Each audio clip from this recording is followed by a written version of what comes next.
Welcome to another Sketchbook Play Date, a series that I created to help you fill up the pages of your sketchbook and have fun while making art. If this is our first time hanging out together, welcome. I'm so glad you're here.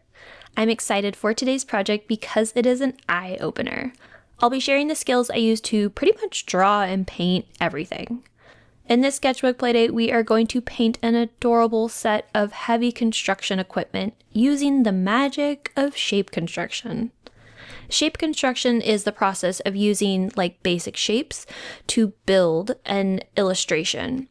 So basically circles, squares, triangles, using all that to form more complex structures that represent objects, characters, landscapes.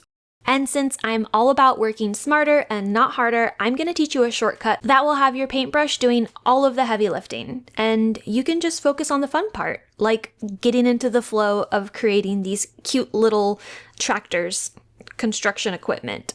So as I mentioned earlier, we're going to build our illustration using basic shapes, but we're not going to draw those shapes. So if you're one of those people that's like, I can't draw a straight line to save my life, well, good news, you don't have to. We are going to use something called stroke-based painting. And this is when you let your paintbrush create the shape for you with the stroke of the brush. I'll be using a 1/2-inch angled brush to make my shapes, but that doesn't mean that you can't play if you don't have this specific brush. This project can be done in any medium. You just need to get creative and find ways to emulate the shapes that are being made. All right, let's get started.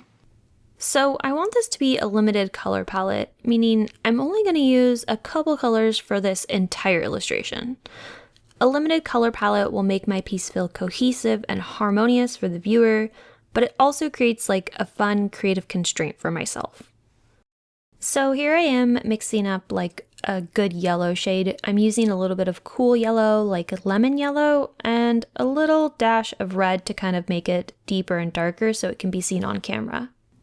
Okay, so the first shape I'm going to make is just a very simple rectangle, and I'm just placing my brush down and pulling it down to let it create that shape. And then on the back, I kind of made a square doing a similar thing. Now I want there to be a triangle off the front of my shape, so I'm kind of dabbing my brush down, using it as a ruler to kind of see where I want that little triangle to go, and then I'm filling it in using the tip of my brush. I want to have a very long rectangle for the bottom part of my excavator, and I'm going to do that by drawing a bunch of strokes downwards to kind of create this long, skinny rectangle shape that gets smaller towards the back end and is wider towards the front. I'm going to use the angle of my brush to really even out this rectangle and cap off the end using the tip. So it's like a little half circle shape or like a C shape at the end. I'm going to use that same method to measure out the arm of the excavator, and I'm just using my brush to kind of figure out how long I want it to be and the placement of it. So I'm just tapping down with the edge of my brush to create the length of the arm. And now that I know that it's the right shape and in the right spot, I'm going to add some weight to it, which means thicken up the lines a little bit. And I'm doing that in the same way that I made the bottom part of the excavator, where I'm just kind of dabbing down and pulling it across. Now I want there to be a little bucket on the end, so I'm going to create one little line and then kind of a C shape with the tip of my brush and filling that in. And I'm going to do a little tip towards the end to create the little tooth of the bucket. Okay, now we are moving on to a scissor lift, and I'm going to create the base of the scissor lift by doing a small rectangle. And then I know that I want to have the scissor lift be crossing, it's high up. So I need to figure out the placement of that. And I'm going to do this by putting little dots in the middle, and these are going to be where these X's are going to cross in the middle.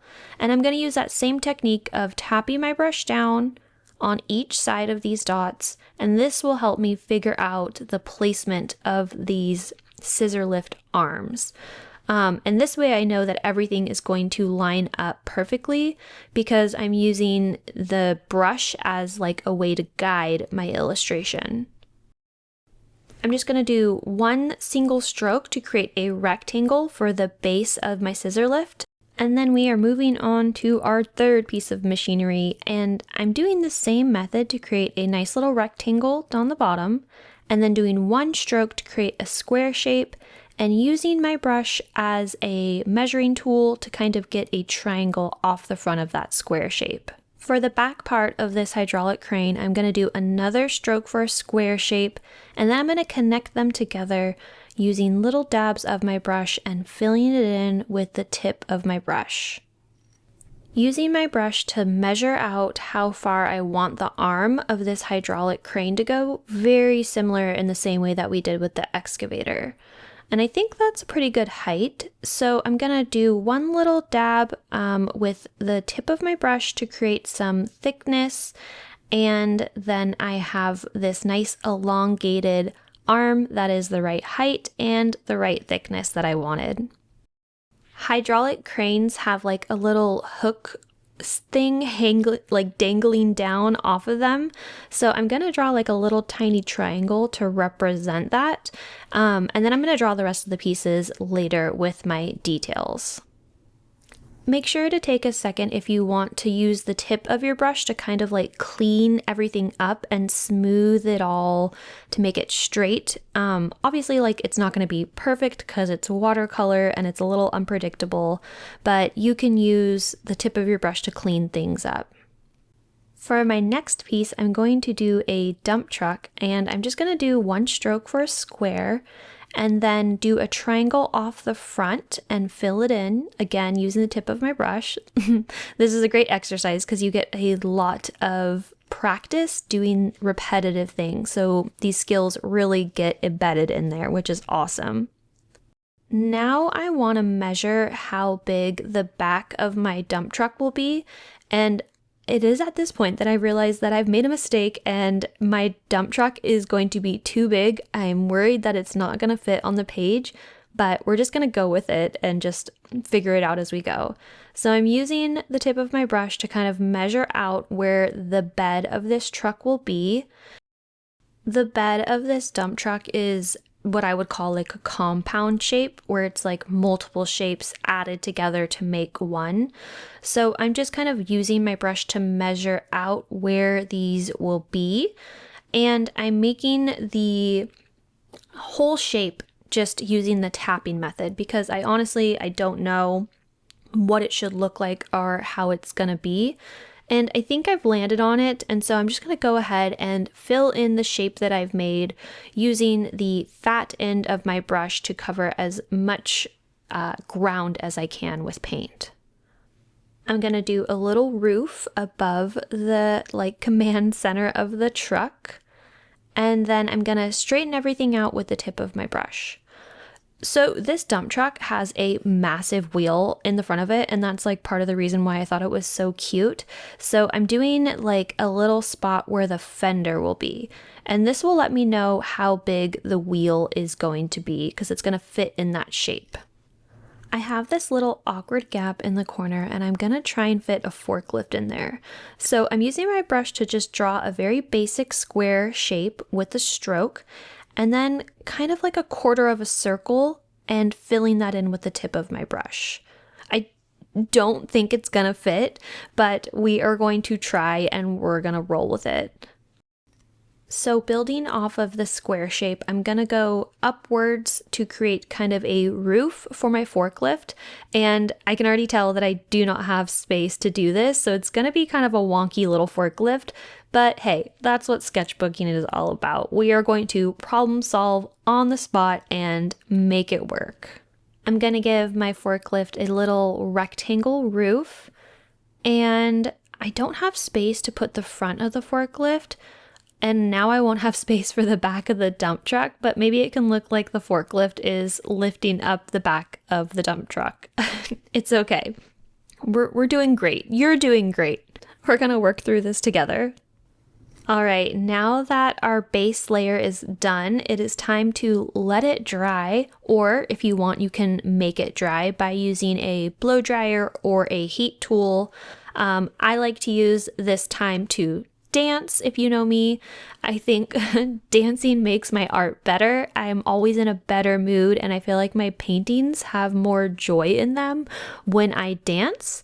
That's not like backed by science or anything. That's just something that I feel to be true in my heart. But anywho, I made you guys a playlist as always, and that is the link in the description if you want to listen what I'm listening to when I painted these construction equipments. It's kind of fun. The songs are like all about like work, and I don't know, that's like I guess the theme I had in my head when I was painting these. Now that my first layer is dry enough, I'm going to come back in with a second layer of watercolor.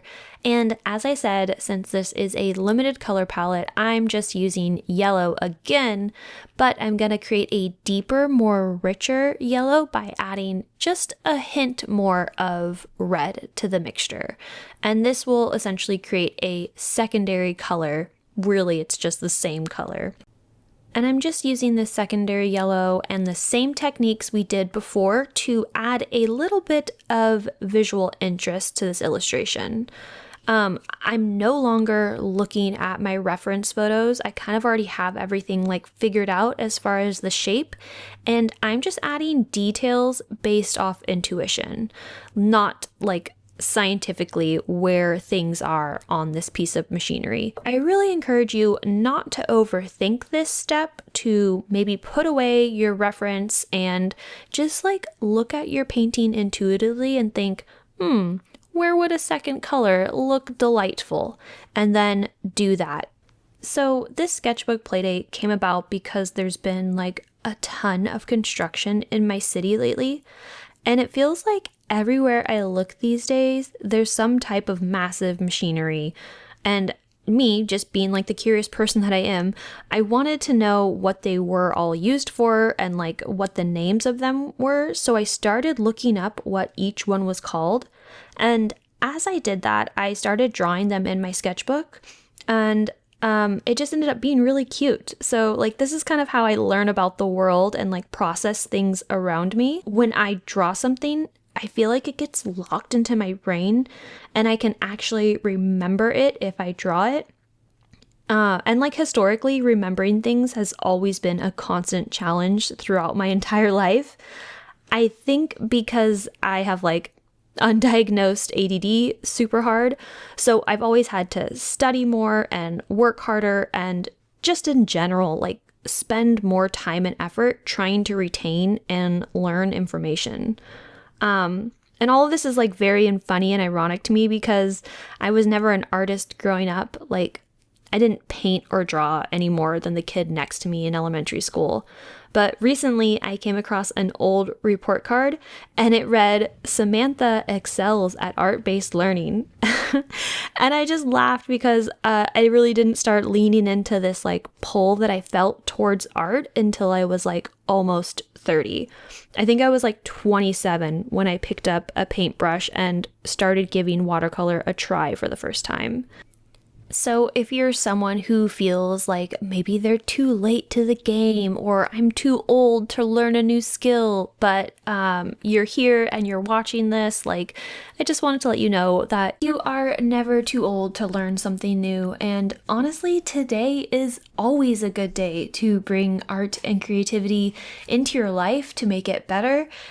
So I applaud you for being here and showing up to your sketchbook. High five. That was lame. Okay, so it is time to add some line work details to your construction equipment. And you can do this in any medium, obviously. This is your sketchbook, but I'm going to do mine in this little inky pen that I just got because I'm really enjoying using it and learning how it performs. But I think like colored pencils would be awesome, or marker. Honestly, it's up to you, dealer's choice. But what I'm doing here is I'm basically just adding line details to little parts of the equipment. They're not called tractors apparently. And kind of like anywhere where I think it could be enhanced by a little bit of line detail, or somewhere that it needs to be a little bit more defined. And in some cases, I'm just adding like little details on altogether. Like on the back part of the tractor, you can see that I added this like little exhaust pipe thing that I thought was really cute. And I just added a little bit of more of a fork to my bucket of my excavator. So use your imagination, or you could look back at your reference photos and pick and choose some of the details that you want to bring into your piece. Like on the excavator that I was looking at, there was not those like caution lines on the arm of the excavator, but I did it anyways because I thought it looked cool. So there's no rules in art, and you get to do whatever you want in your sketchbook. Okay, so when it comes to these like stanchions of this scissor lift, I just wanted to keep it simple here and just add little stick figure type stanchions. They don't need much to be considered a scissor lift stanchion. And I'm adding like little bolts and little details like that to give the illusion or the impression that this is held together by bolts and whatnot.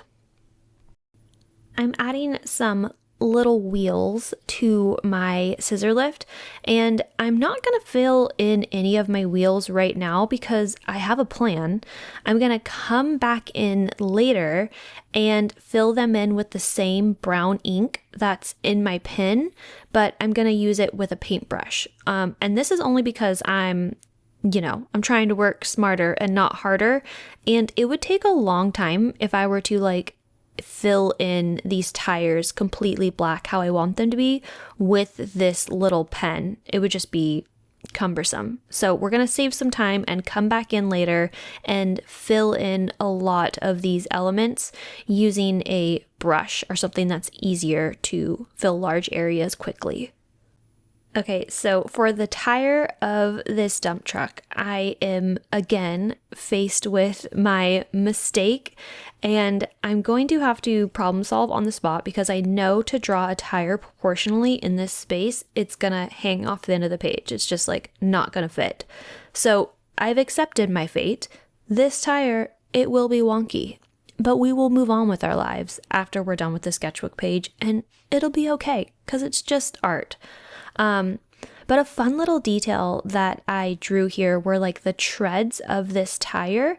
And I just did that by doing these little like up and down pattern along the outside of the wheel. And I drew the bigger circle as more of a guide to help me figure out where to put those tire treads. Okay, so I definitely don't have space for the back tire of this dump truck, but it's okay. We're gonna pretend the forklift is lifting up the dump truck, and we're gonna roll with it. It's all about the problem solving, you guys. We're good. Okay, so we're just adding the last little bit of details to this forklift, and my apologies, my camera got out of focus here. I just got a new camera and I'm still learning how to use it, so please bear with me. I promise you the next shot is in focus.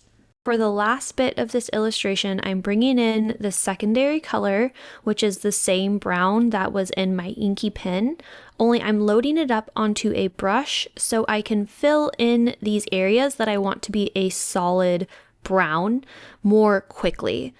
And I think this is a really good time to talk about visual weight. So visual weight is like a design principle that measures how much an element in a composition draws the viewer's attention. And this can be achieved through a lot of different factors like size, color, shape, texture, so on and so on. But in this specific piece, I'm adding a lot of visual weight with a dark valued color and filling in these large blocks of canvas. So essentially, I am making my illustration look quote unquote heavier in certain areas. And this is not a bad thing. It's a good thing so long as you do it with the idea of balance and harmony in mind. So I'm kind of like flitting through my illustration, looking for places where I feel like I could add weight and make this illustration more balanced. Filling in the tires, well, one, they are essentially black, so I wanted them to be black in the first place, but this illustration also needs something to anchor it. And you can see that the more that I add this darker valued color, the illustration kind of feels more grounded and centered, and you get more of a sense of balance when you look at it. And so every time I add more brown to like the tires or the bottom, I kind of jump up to the top of that construction equipment and add a little bit of visual weight up there as well to kind of keep things balanced. Okay, and the last thing that I want to do is label all of my construction equipment, because kind of the whole point that I did this was so that I can learn what each construction equipment is and what it does. So I'm just going to take a minute to label all of my pieces. All right, well, that's all I have for you guys today. Thank you so much for hanging out and painting with me. I had so much fun, and I hope you had a good time. Hopefully you learned something new, whether it was about shape construction or visual weight or whatever, or maybe you didn't learn anything new, and you're a pro and you just wanted to hang out with me and create some art. That's cool too. I'll take it all. I'm glad you're here. All right, I never know how to end these things. Thanks so much for hanging out, and I'll see you in the next video. Bye!